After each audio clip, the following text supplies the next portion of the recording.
मैं बहुत ज़्यादा बढ़िया हूँ और उम्मीद कर रही हूँ कि आप भी बहुत ज़्यादा बढ़िया होंगे। आपको मैं हमेशा बोलती हूँ और आज भी बोलूँगी कि कॉपी लीजिए, पेन लीजिए और पानी का बॉटल लीजिए साथ में। मौसम बहुत ज़्यादा अभी इधर-उधर हो रहा है, मतलब कभी बारिश हो रही है, कभी अचानक से गर्मी हो रहा है, जिसकी वजह से सबको सर्दी और जुकाम हो रखा है। तो आप अपना भी ख्याल रखिए और अपने परिवार का भी ख्याल रखिए। साथ में आज है हमारा लेक्चर 7 और आज का जो टॉपिक है एनाटॉमी एंड फिजियोलॉजी के जो क्लासेस है उसमें 5 लेक्चर हुए हैं और इसमें ये 7वां लेक्चर है। एनाटॉमी में हम क्या पढ़ रहे हैं? एनाटॉमी में हम किडनी के स्ट्रक्चर और उसके फंक्शन को पढ़ रहे हैं। बड़े ही डीप स्टडी हम कर रहे हैं, तो बेसिक से बहुत ही हाई लेवल तक हम जा रहे हैं। अगर आप कोई भी कोर्सेज में है, एनएम है, जेएनएम है, बीएससी नर्सिंग है, फिजियोथेरेपिस्ट है या फिर आप कोई भी कोर्सेज में हो, तो आप जा करके उस एनाटॉमी एंड फिजियोलॉजी के लेक्चर को देख सकते हैं और वहां पर आपको अच्छे तरीके से बताया जाएगा, बताया जा रहा है और मैं आपको बता रही हूँ। और इसमें क्या है कि इसमें ये नर्सिंग वालों के लिए है, लेकिन अगर आप कोई और कोर्सेज से भी है तो भी आप इसको देख सकते हैं, क्योंकि अगर आपके सब्जेक्ट्स में या फिर कोर्सेज में पैथोलॉजी अवेलेबल है तो आप इसको देख सकते हैं। ये है लेक्चर 7 और क्या है, मेडिकल सर्जिकल नर्सिंग का लेक्चर 7 है ये। और इसमें हम क्या पढ़ रहे हैं? इसमें हम पढ़ते हैं डिजीज। अभी हम किडनी पढ़ रहे हैं एनाटॉमी में, फिजियोलॉजी में, तो हम उसके रोगों को, हम उसके डिजीज को साथ साथ पढ़ते हुए चल रहे हैं। तो आज के लेक्चर में हम क्या सीख रहे हैं? आज के लेक्चर में हम एक नया डिजीज को पढ़ने वाले हैं, जिसका नाम क्या है? जिसका नाम है हाइड्रोनेफ्रोसिस। मतलब क्या है? मैंने आपको बताया था कि जो नेफ्रॉन होते हैं वो किडनी में होते हैं। किडनी कुछ इस टाइप की होती है हमारे बॉडी में, दोनों साइड पीछे से। अब कहाँ पे होता है, क्या होता है, रीढ़ की हड्डी, कौन सी रीढ़ की हड्डी के पास होता है, किस रीजन में होता है, कैसा होता है, उसको क्या बोलते हैं, ये सब मैंने आपको बता दिया है।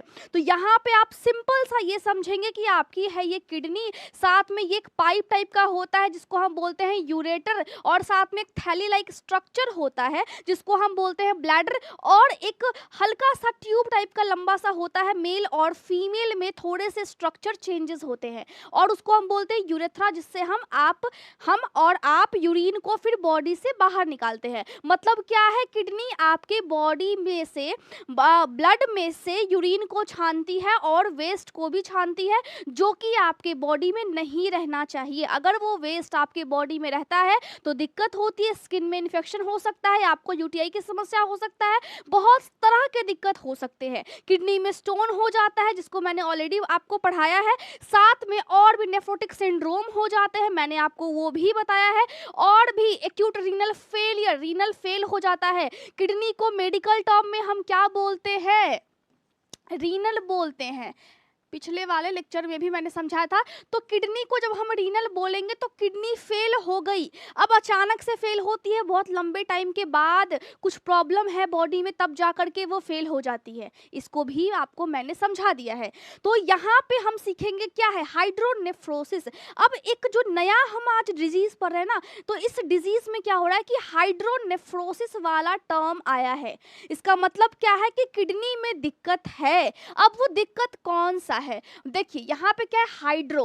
अब हाइड्रा का मतलब क्या होता है? इसका मतलब होता है पानी। और नेफ्रोसिस का मतलब क्या होता है? इसका मतलब है ये कहाँ से आया है? आपके नेफ्रॉन से। अब दोनों चीजों को आपको समझना है।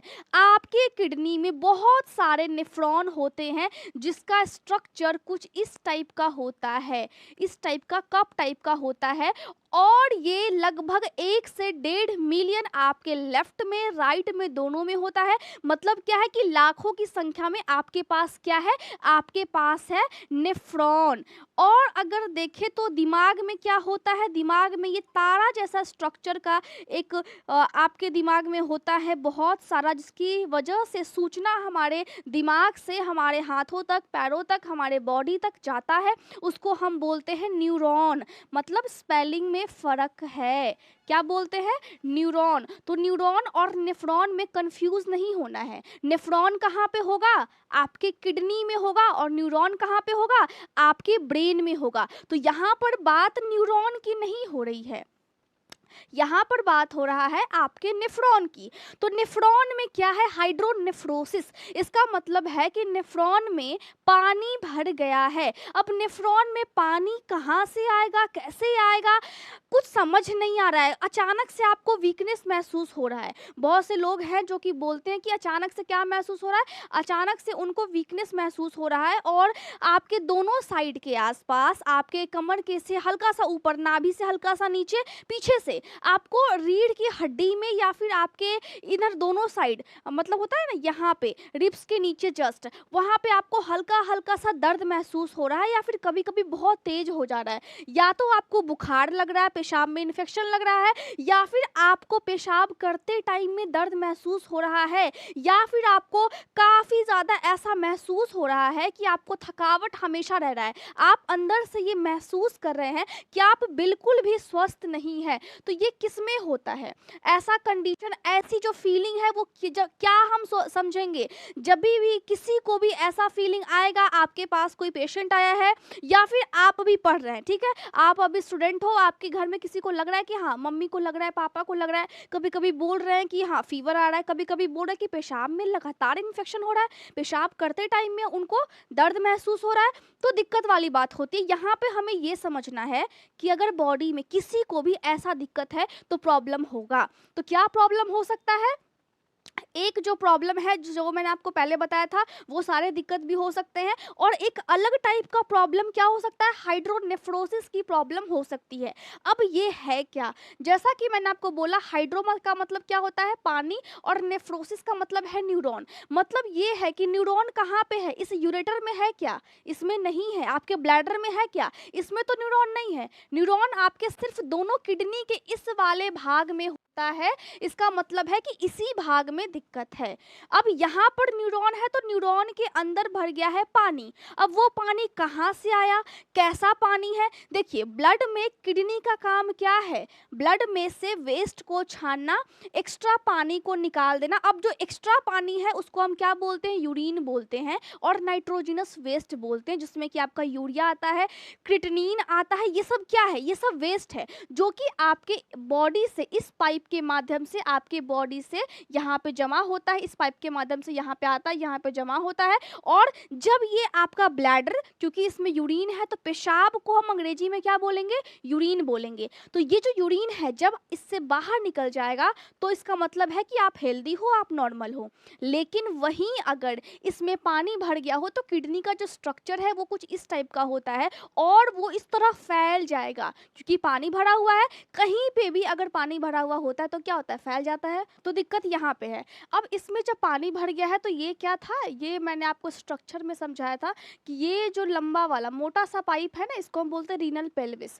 तो जो भी वेस्ट है वो छन करके कहाँ पे आएगा, वो छन करके आपके इस रीनल पेल्विस में आता है, उसके बाद ये नीचे जाता है, ठीक है। अब पानी भरने की वजह से देखिए इसका कुछ जो आकार है वो इस टाइप का हो गया है, वो इतना मोटा सा हो गया है। अब ऐसा होता क्यों है, आपके किडनी में ऐसा दिक्कत क्यों हो जाता है, ये आपको समझना पड़ेगा। बहुत सारे रीज़न है, बहुत सारे कंडीशन है जिसकी वजह से ऐसा हो जाता है। अब यहाँ पे दो कंडीशन है, यहाँ पे दो कंडीशन कौन कौन से हैं, अगर आपके किडनी में पानी भरा है जिसको हम बोलते हैं हाइड्रोनेफ्रोसिस, तो यहाँ पे जो इसके प्रकार है वो दो टाइप से होता है। मतलब पानी दो तरीके से भर जाता है, या तो आपके लेफ्ट किडनी में दिक्कत हो, सिर्फ लेफ्ट वाले किडनी में पानी भरे, या फिर दोनों किडनी में पानी भर जाए। अब यहाँ पे देखिए, ध्यान से आप देखिएगा तब आपको समझ में आएगा। तबीयत मेरी थोड़ी सी सही नहीं है क्योंकि यहाँ पे मौसम काफ़ी ज़्यादा चेंज हो रहा है। सुबह में धूप रहता है और दोपहर होते होते तक बारिश भी आ जाती है, साथ में कभी बारिश आ रही है, फिर अचानक से धूप हो रहा है। तो मौसम चेंज है जिसकी वजह से मैं अभी ज़्यादा क्लासेस नहीं ले पा रही हूँ। सर्दी और जुकाम है, सोर थ्रोट का भी समस्या हो गया है मेरे साथ, तो दिक्कत हो रहा है मेरे साथ, ठीक है। तो इसीलिए मैं बड़े आराम से और बड़े अच्छे तरीके से आपको समझा रही हूँ, और बहुत स्लो स्लो मैं आपको पढ़ा रही हूँ ताकि मेरा गला जो है वो ज़्यादा और डैमेज ना हो। तो यहाँ पे क्या हो गया, मैंने क्या बोला था कि दो तरीके से, या तो आपके लेफ्ट किडनी में सिर्फ प्रॉब्लम हो जाए, एक किडनी में समस्या हो, या फिर दोनों में समस्या हो जाए। अगर एक में होगा तो हम उसको क्या बोलेंगे, हम उसको बोलेंगे यूनिलैटरल, जैसा कि मैंने पीछे लिखा था यूनिलैटरल, ठीक है।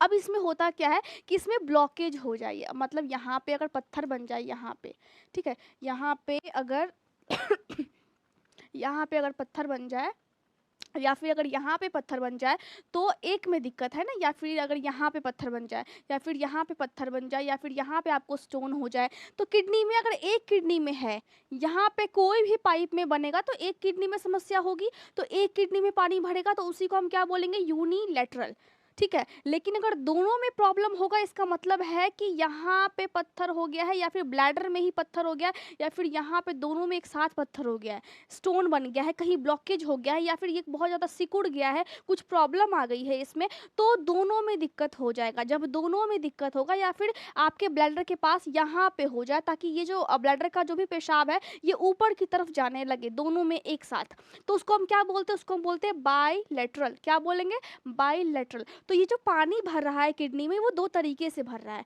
आप समझ रहे हो। नोट्स आपको एप्लीकेशन पर मिलेंगे, ठीक है। मैं आज से डालना शुरू करूँगी क्योंकि अभी मेरा रिसेंट में बहुत ज़्यादा बिजी शेड्यूल था, साथ में मेरा तबीयत भी ठीक नहीं है, जिसकी वजह से आपको मैं शायद उतने कॉन्टिन्यूस क्लासेस नहीं ले पा रही हूँ, लेकिन मैं आज से काम करूँगी। आप देख रहे हैं कि गला थोड़ा सा मेरा वो है, बैठा हुआ है, कोई बात नहीं है, हम साथ में पढ़ेंगे और हम साथ में ही चलेंगे, ऐसे ही होता है, कुछ भी हो जाए लेकिन काम करते रहना चाहिए, जब तक आपका बॉडी साथ दे तब तक। थोड़ा सा रेस्ट भी चाहिए होता है। तो जब पानी भर गया है तो दो तरीके से भर गया, अब मैंने आपको समझा दिया। अब ये चीज़ होता है कि जब ऐसा कंडीशन आए किसी के साथ, जब ऐसा कंडीशन आए तो क्यों आ जाता है, अब रीज़न है। अब हम क्या पढ़ते हैं, कॉजेज एंड रिस्क फैक्टर। ऐसा क्या कर देते हैं, ऐसा क्या हो जाता है जिसकी वजह से ऐसा दिक्कत हो जाता है, तो तीन कारण है। या तो आपको किडनी के अंदर दिक्कत हो, या फिर जो पाइप है किडनी के बाद, या जो ब्लैडर है या जो आपका पेशाब का रास्ता है उसमें दिक्कत हो, या किडनी सही से काम नहीं कर रही हो। तो जब किडनी है दो, ठीक है, अब किडनी के अंदर दिक्कत है, उसको हम क्या बोलेंगे, इंट्रिंसिक कॉजेस। कॉज का मतलब होता है कारण, आपको पता है, और इंट्रिंसिक का मतलब होता है किडनी के अंदर, इन है ना, इंट्रिंसिक किडनी के अंदर। अब एक्सट्रिंसिक भी है, मतलब है कि ये किडनी है, अब किडनी के बाहर आपका यूरेटर है और ब्लैडर है और यूरेथ्रा है। तो किडनी के अंदर जब है प्रॉब्लम तो इंट्रिंसिक, लेकिन किडनी के बाहर जैसे ही ये वाली पाइप आएगी उसके बाद वो जो सारे रीजन है वो क्या हो जाएंगे, एक्सट्रिंसिक, क्योंकि वो बाहर है, ठीक है। अब किडनी में अगर किडनी के फंक्शन में दिक्कत है, किडनी अगर सही से काम नहीं कर रही है तो उसमें दिक्कत हो गया, उसमें प्रॉब्लम हो गया, तो उसको हम क्या बोलेंगे, फंक्शनल कॉजेज, ठीक है।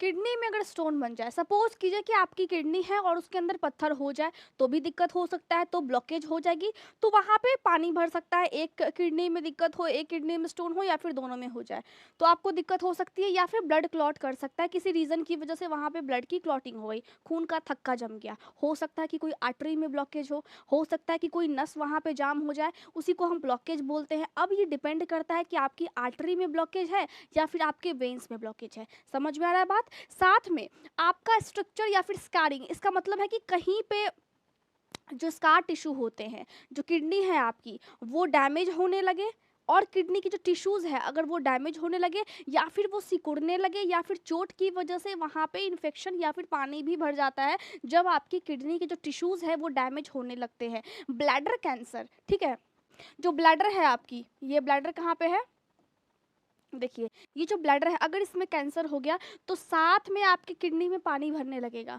अब पानी भरने के साथ साथ और भी दिक्कतें आएंगी, लेकिन आपको ये दिक्कत ज़रूर होगा, क्योंकि अगर ब्लैडर कैंसर है तो बहुत ही गंभीर प्रॉब्लम है, तो भी आपको हाइड्रोनेफ्रोसिस वाली कंडीशन हो सकती है। अब एक और है सिस्टोसिल, जिसमें ब्लैडर हर्निया बोलते हैं। अगर मेल को है तो इसका मतलब है ब्लैडर हर्निया, क्योंकि आपका जो ब्लैडर है, मूत्राशय उसको हम हिंदी में बोलते हैं, वो उसमें से ना जैसे जैसे आपके समझिए कि वहाँ पे जो भी मसल्स है, जो भी टिश्यूज़ है वो हल्के से निकले होते हैं, एक्स्ट्रा वहाँ पे मसल्स आ जाती है। अगर फीमेल को हुआ है तो ये जो एक्स्ट्रा मसल्स है वो उसके वेजाइना से फिर बाहर आने लगते हैं, उसी को हम क्या बोलते हैं, सिस्टोसिल बोलते हैं। ब्लैडर नेक कॉन्ट्रैक्चर, ठीक है। इसको हम क्या बोलते हैं, इसको देखिए, इसको हम बोलेंगे कि जो अगर आपको बाय द वे आपने देखा होगा कि बहुत से लोग बोलते हैं कि मुझे बाथरूम कंट्रोल नहीं होता है, मुझे जो पेशाब है उसको मैं कंट्रोल नहीं कर पाती हूँ। तो जब आपका ब्लैडर भरता है तो उस टाइम में मसल्स वीक होने की वजह से आप जब कंट्रोल नहीं कर पाते तो फिर आप कहीं भी रहे, आपका जो भी टॉयलेट है वो वहीं पे हो जाएगा, आप कंट्रोल उसको नहीं कर पाएंगे। आप कहीं ट्रैवल कर रहे हो या फिर आप कहीं भी जा रहे हैं, आप पैंट में ही कर देंगे। तो वो क्यों होता है, क्योंकि आपका जो ब्लैडर है उसके जो मसल्स है आपके ब्रेन से फिर कनेक्ट नहीं होते हैं, या फिर आपका जो ब्लैडर है और वो बहुत सिकुड़ गया है ऊपर की वजह से, मतलब उस उसमें सिकुड़न पैदा हो गई है, तब ऐसा दिक्कत हो सकता है। यूरिनरी रिटेंशन ये भी हो सकता है, अगर पेशाब हो ही ना, अगर ब्लैडर में अगर स्टोन हो गया है और आपके पेशाब के रास्ते के जस्ट ऊपर स्टोन है, तो पेशाब का रास्ता तो ब्लॉक हो गया, तो उस कंडीशन की वजह से आपके किडनी में दिक्कत हो जाती है। अब एक और प्रॉब्लम है, एक्सट्रिंजिक कॉजेस। क्या प्रॉब्लम है, एक्सट्रिंजिक कॉजेज, जिसमें आपको क्या क्या समझना पड़ेगा, जिसमें आपको ये समझना है कि रेट्रोपेरिटोनियल फाइब्रोसिस।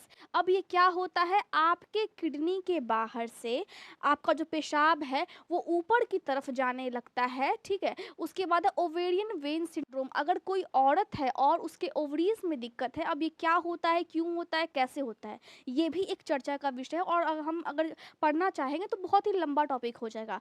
तो अगर एक महिला है उसके ओवरी में दिक्कत है तो भी ऐसा हो सकता है, तो भी ऐसी समस्या हो सकती है। सर्विक्स में कैंसर है, सर्विक्स कहाँ पे होती है, महिलाओं के पास होता है। देखिए, वेजाइना है, ठीक है, आपका पेशाब, अगर एक फीमेल है तो पेशाब का रास्ता है उसके थोड़ा सा ऊपर क्या होता है, इतना वेजाइना, और इस तरीके से फिर थोड़ा सा सर्विक्स होता है, मैंने आपको बताया था। तो विजाइना के जस्ट ऊपर के रास्ता, मतलब अगर हम बाहर से अंदर की तरफ देखें ना तो विजाइना है, और जस्ट हल्का सा ऊपर से सर्विक्स शुरू हो जाता है, थोड़ा सा पार्ट रहता है, उसके बाद फिर आपकी यूट्रस होती है। तो वहाँ पे अगर कैंसर हो जाए, या फिर अगर कोई मेल है, कोई पुरुष है, अगर उसको प्रोस्टेट ग्लैंड में दिक्कत हो जाए, कैंसर हो जाए, तो आपको किडनी में पानी भर सकता है, ये चीज़ आपको समझना पड़ेगा। प्रेग्नेंट है आप तो भी ऐसा दिक्कत होता है, क्योंकि किडनी पे फिर प्रेशर बढ़ने लगती है, हो सकता है कि प्रेशर बनने की वजह से वहाँ पे ब्लॉकेज हो जाए और वहाँ पे फिर पानी भरने लगे। तो आपको समझना है यूटेरिन प्रोलैप्स, अगर आपके इस यूरेटर में अगर दिक्कत हो जाए, मतलब यहाँ पे स्टोन हो जाए या फिर ये सिकुड़ जाए, नैरो हो जाए किसी डिजीज़ की वजह से, कभी चोट की वजह से, तो आपको पानी भर सकता है। या फिर आप बहुत ही टाइम एक्सरे करवाते हैं या फिर रेडिएशन थेरेपी आप लेते हैं, तो उसकी वजह से ये सिकुड़ सकता है, इस पे प्रेशर पड़ सकता है, या फिर इसको डैमेज हो सकता है, जिसकी वजह से ऐसा दिक्कत हो सकता है। प्रोस्टेट हाइपरट्रॉफी, कोई मेल है और उसका प्रोस्टेट ग्लैंड अगर बड़ा हो गया, साइज जितनी होनी चाहिए नॉर्मल, जब भी एक मेल है और उसका प्रोस्टेट ग्लैंड जब बड़ा होते रहता है ना, इसका मतलब है कि उनका जो एज है, जैसे जैसे उनका एज बढ़ेगा उसकी साइज बढ़ेगी, बट अगर ज़्यादा बढ़ने लगे तो दिक्कत वाली बात है, और उसको मेंटेन करने के लिए आपको व्यायाम करना चाहिए। आपको यूटीआई की समस्या हमेशा हो सकती है, पेशाब में आपको जलन हो सकता है अगर ऐसा दिक्कत है तो, और आपको पेशाब में इन्फेक्शन भी रहेगा, बार बार इन्फेक्शन आपको लग जाएगा, पेशाब से खून भी आ सकता है। अगर आपको प्रोस्टेट में दिक्कत है और प्रोस्टेट ग्लैंड काफ़ी बड़ा हो गया है, जिसको हम बोलते हैं प्रोस्टेट हाइपरट्रॉफी, और स्पेलिंग मैंने इसीलिए लिखा है ताकि आप अच्छे से लिखो, आप अच्छे से देखो, और आप अच्छे से इसको मतलब आप नोट कर सकते हैं। आपको इतने अच्छे मार्क्स मिलेंगे अगर आप इतना भी पढ़ के जाते हैं ना एग्जाम में, आपको बहुत अच्छे मार्क्स मिलेंगे। मैं आपको शॉर्टकट में पूरे टॉपिक को एक लेक्चर में अच्छे से समझा देती हूँ कि गैरों पे क्या भरोसा करना जब चलना है खुद के पैरों से। तो इसीलिए आपको खुद पे भरोसा करना है, गैरों पे भरोसा नहीं करना है कि हाँ एग्जाम में कोई बता देगा या फिर कोई हेल्प कर देगा, किसी से मैं पढ़ लूँगा लास्ट टाइम में, ऐसा नहीं होता है। लास्ट टाइम में आप पढ़ के पासिंग मार्क्स ला सकते हैं, लेकिन तो दिमाग में आपके याद नहीं रहेगा। आप कोई और क्षेत्र के बच्चे नहीं हो, आपको लोगों को ठीक करना है, उसके लिए आपको ब्रेन में कुछ ना कुछ रहना चाहिए, और ये चीज़ें बदलती हैं टाइम के साथ साथ, आपको ये चीज़ें समझनी पड़ेंगी, आप कुछ भूल जाएंगे, आप फिर उसको रिवीजन करेंगे, फिर आपको याद आएगा कि हाँ ऐसी ऐसी चीज़ें थी। आपको लोगों को ठीक करना है, आप लोगों के हेल्थ के साथ खिलवाड़ नहीं कर सकते हैं। इसीलिए आपको मैं बोलूँगी कि अगर मेडिकल लाइन से है तो आप पढ़ाई को थोड़ा सा सीरियस वे में लीजिए। इस यहाँ पे आसान नहीं है, इस चीज़ को पढ़ना आसान बिल्कुल नहीं है, हर किसी के बस की बात भी नहीं है। लेकिन अगर आप में गट्स है, करेज है, आपने ये जो सब्जेक्ट है वो आपने लिया है, तो आप मेरी बातों को थोड़ा-सा समझिए। मैं क्यों बोल रही हूँ? क्योंकि मैं ये चीज़ एक्सपीरियंस कर रही हूँ। मैं स्टूडेंट भी हूँ और साथ में आपको पढ़ाती भी हूँ। दोनों चीज़ साथ में करना बहुत मुश्किल होता है, बहुत ज़्यादा आपको याद रखना पड़ता है, क्या चीज़ है, क्या नहीं है, और चौबीसों घंटे आपको ये चीज़ माइंड में रहनी चाहिए कि आप अगर किसी को बता रहे हो, ये चीज़ मैं आपको बता रही हूँ, तो ये क्या मैं गलत आपको बता सकती हूँ? मैं आपको गलत बता नहीं सकती हूँ। ये चीज़ आपको सिलेबस के हिसाब से जितना आपको पढ़ना चाहिए, जिस कोर्स में हैं आप, अगर मेडिकल, सर्जिकल, नर्सिंग की बात चल रही है, तो मैं उससे ज़्यादा आपको क्या करूँगी बता कर के। अब इसी में इतना ज़्यादा पढ़ना है कि मैं क्या करूँ बता कर के, बहुत ज़्यादा है। आपको एग्ज़ाम में लिखना है, आपको एग्ज़ाम में आपके जो पेपर है वो कोई आम आदमी चेक नहीं करता है, डॉक्टर चेक करते हैं, जो एमएससी कर चुके हैं वो चेक करते हैं, जो वहाँ के प्रोफ़ेसर हैं मेडिकल कॉलेजेस के वो चेक करते हैं। तो क्या आप ऐसे ही लिख के चले आएँगे क्या? उनको क्या लगता है वो जो उस पोस्ट पे बैठे हैं वो ऐसे ही बैठे हैं? बहुत मुश्किल है। इस चीज़ को मेंटेन करना और इस चीज़ में आगे बढ़ना बहुत मुश्किल है, और मैं उम्मीद करती हूँ कि आप जिसको भी मैं पढ़ा रही हूँ, जो भी आप पढ़ रहे हैं, जो नहीं पढ़ रहे हैं उनकी बात मैं नहीं कर रही हूँ, जो मुझसे पढ़ रहे हैं, जो चाहते हैं कि हाँ, मैं इस चीज़ को सीखूँ, मैं अच्छे से इस चीज़ को आगे भी कंटिन्यू करूँ, वो अच्छे से पढ़िए। मैं सिर्फ़ उनके लिए पढ़ाती हूँ। अभी मैं थोड़ी-सी वीक हूँ, लेकिन तभी भी मैं उनके लिए ही पढ़ाती हूँ। घायल तो यहाँ पे सभी परिंदा है, लेकिन जो फिर से उड़ सका वही जिंदा है। तो आप और हम क्या है, आप और हम अगर पढ़ रहे हैं तो हम जिंदा हैं। तो इस चीज़ को लेके चलते हैं, साथ में पढ़ते हैं अच्छे से और इंजॉय करते हुए पढ़ते हैं, और इसको आप देखिए कि आप आगे इसको बहुत अच्छे तरीके से समझ जाएंगे, सीख जाएंगे। तो अभी हम क्या पढ़ रहे थे? अभी हम पढ़ रहे थे प्रोस्टेट हाइपरट्रॉफी, जिसमें प्रोस्टेट ग्लैंड अगर बड़ा हो जाए, ज़्यादा बड़ा हो जाए, तो आपके किडनी में पानी भर सकता है। आपके नहीं, आपके पेशेंट के हो सकता है, किसी को दिक्कत हो, प्रोस्टेट में कैंसर हो जाए तो भी ऐसा दिक्कत हो सकता है। अब अगर किडनी के फंक्शन में दिक्कत हो जाए, किडनी के काम करने के तरीके में दिक्कत हो जाए, तो भी वहाँ पे दिक्कत हो सकती है, जिसको हम बोलते हैं न्यूरोलॉजिक ब्लैडर। मतलब ये है कि आपका ब्रेन आपके ब्लैडर को कंट्रोल नहीं कर पा रहा है। अब किसी-किसी के मम्मी और पापा जैसे उसके बच्चे को कंट्रोल नहीं कर पाते। बच्चा बोलता है, "नहीं, मुझे टॉफ़ी चाहिए ही चाहिए।" पापा बोलते हैं, नहीं बेटा, ये अच्छा नहीं है तुम्हारे लिए। बच्चा जिद करने लगता है, फिर लास्ट में पापा को देना पड़ता है, रोने लगता है, वहीं पे दुकान पे जाता ही नहीं दुकान से। तो वहाँ पे क्या कि पापा कंट्रोल नहीं कर पाए ना, गार्डियन है लेकिन तभी भी वो कंट्रोल नहीं कर पाए। वैसे ही अगर ब्रेन आपके ब्लैडर को कंट्रोल नहीं कर पाता है, सिग्नल भेजता है लेकिन ब्लैडर नहीं सुनता है, तो उसको हम बोलते हैं न्यूरोलॉजिक ब्लैडर। मतलब आपका जो ब्लैडर है वो अब वश में नहीं है आपके दिमाग में, तो वहाँ पे गड़बड़ी हो जाती है। न्यूरॉन्स और आपके जो भी मसल्स है उनके बीच कनेक्शन टूट जाता है, ठीक है। अब वेसिकोटरल रिफ्लक्स, इसका मतलब है कि जो पेशाब है वो नीचे आता है, लेकिन नीचे आने के बदले वो ऊपर ही जाने लगता है। मतलब ये अपना रास्ता खो गया, ये अपना रास्ता भूल गया। अब इसको जाना था आगे की तरफ, ये बढ़ रहा है पीछे की तरफ। जैसे हम सोचते हैं 5 साल के बाद ना मैं यहाँ से यहाँ रहूँगा, 6 साल के बाद मैं ये कर लेता हूँ, ये कोर्स में नाम लिखवा लिया हूँ, अब मैं यहाँ से यहाँ रहूँगी। लेकिन जब तक आप पढ़ेंगे नहीं, तब तक आप आगे नहीं बढ़ेंगे, आप पीछे चले जाएँगे। लोग सीख करके, लोग अच्छे से ट्रेनिंग ले करके, अच्छे से पढ़ करके लोग आपसे आगे बढ़ जाएँगे। और आप अभी क्या देख रहे हो? आप अभी रील्स देख रहे हो। ओह! रील्स में ये यहाँ हुआ, ओह! बिग बॉस में ये चल रहा है, वो चल रहा है। बिग बॉस देखना चाहिए, लेकिन ठीक है, देखना चाहिए, ये आपके ऊपर डिपेंड करता है, आप देखो ना देखो। लेकिन जो मेडिकल के छात्र हैं, वो अगर आप लंबे टाइम तक इस चीज़ को देते हैं, तो उससे आपको बेनिफिट भी होना चाहिए। ठीक है, न्यूज़ है, हर चीज़ है, आप पेपर में देख सकते हो, आप थोड़ा बहुत दे सकते हो, लेकिन आप मेडिकल के छात्र हो, तो आपका जो काम है, वो क्या है, वो आपको समझना पड़ेगा। मैं ज़्यादा नहीं बोलूँगी, लेकिन जो आपका काम है, वो आपको समझना पड़ेगा। आप कोई ऐसे-वैसे चीज़ नहीं कर रहे हो। आप जो कर रहे हैं, वो आपको समझ में शायद अभी नहीं आए, बाद में आपको समझ में आएगा। तो ये सारे रीज़न होते हैं, जिसकी वजह से आपको फिर दिक्कत होने लगता है। अब जब किडनी में पानी भर गया, तो कैसा महसूस होगा लोगों को? किडनी में पानी 2 तरीके से भरता है। ये तो आपको मैं पहले भी बताई हूँ कि किडनी अगर फ़ेल होती है तो भी 2 तरीके से होती है, अचानक से, और बहुत लंबे टाइम से अगर दिक्कत हो तो भी वैसा हो सकता है। तो यहाँ पे क्या है कि किडनी में जब पानी भरा है, तो 2 तरीके से पानी भरेगा। तरीका का मतलब क्या है कि या तो पानी बहुत जल्दी से भर जाए, या आपके किडनी में पानी स्लो स्लो भरे। इसका मतलब है कि एक्यूट हाइड्रोनेफ्रोसिस, एक्यूट का मतलब होता है जल्दी, और क्रॉनिक हाइड्रोनेफ्रोसिस, ठीक है। अब क्या आपको महसूस होगा? फॉर आप एग्जाम्पल लीजिए कि आपके किडनी में पानी भर गया, ठीक है। अब अचानक से भर गया, अब अचानक से भर गया और अचानक से आपको लगा कि रीढ़ की हड्डियों के पास ना बहुत तेज एकदम दर्द महसूस हो रहा है। उसको हम क्या बोलेंगे? सीवियर पेन या फिर रीनल कॉलिक बोले। कॉलिक का मतलब पेन होता है।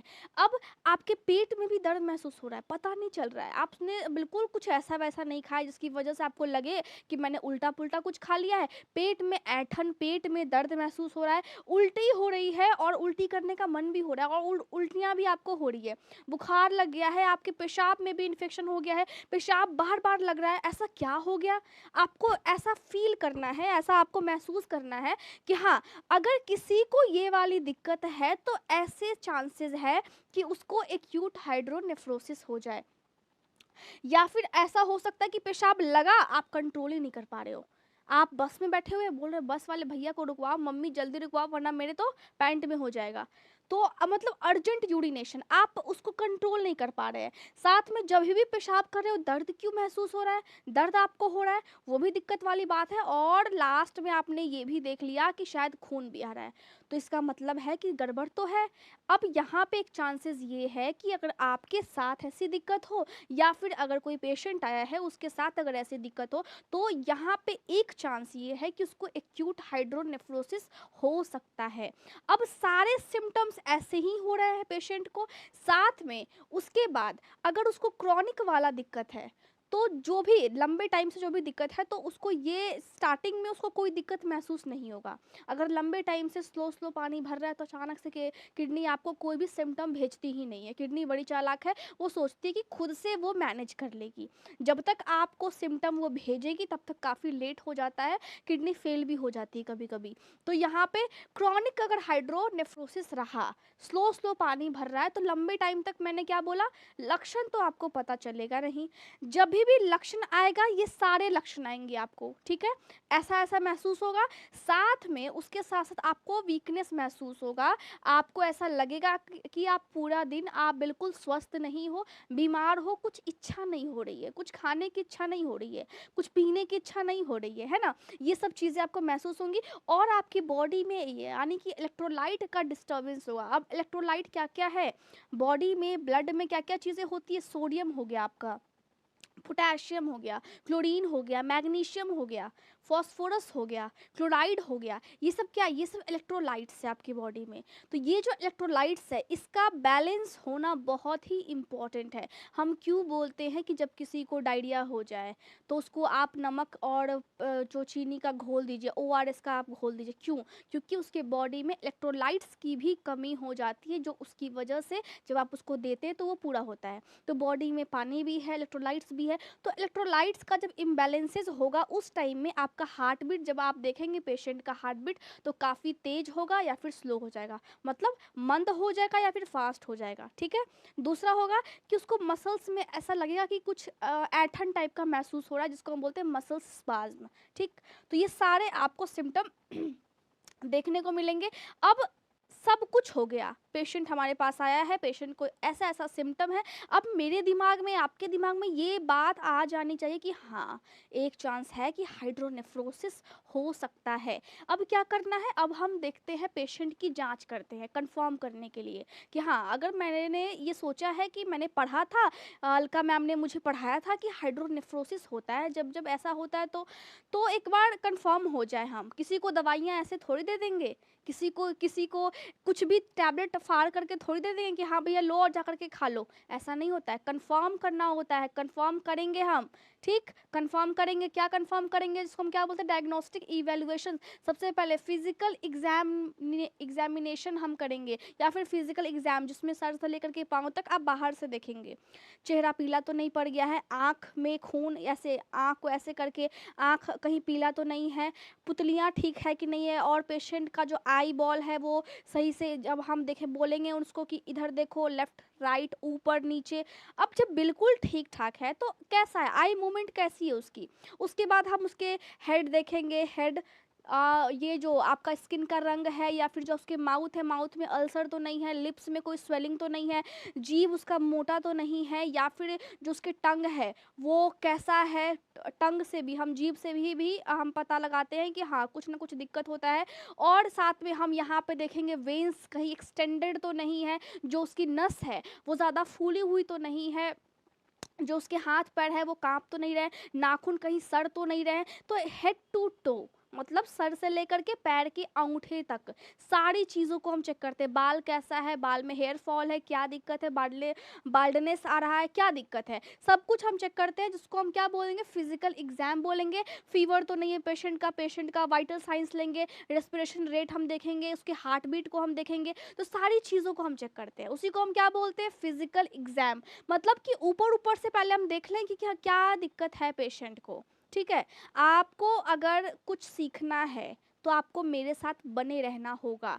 किसी भी चीज़ के साथ आपको कंटिन्यू करना पड़ता है, कुछ टाइम आपको, कुछ वक्त आपको देना पड़ता है, तभी आप सीख पाते हो। आप डू यू नो सीरीज जा कर के देख सकते हैं, और वो अगर जो आप नर्सिंग के स्टूडेंट हैं तो भी बहुत बेटर है, और साथ में आप अगर नहीं हो तो भी आपके लिए बहुत ज़्यादा ही बेटर है। और जो फ़ोन नंबर दिया गया है वो बच्चों के लिए दिया गया है।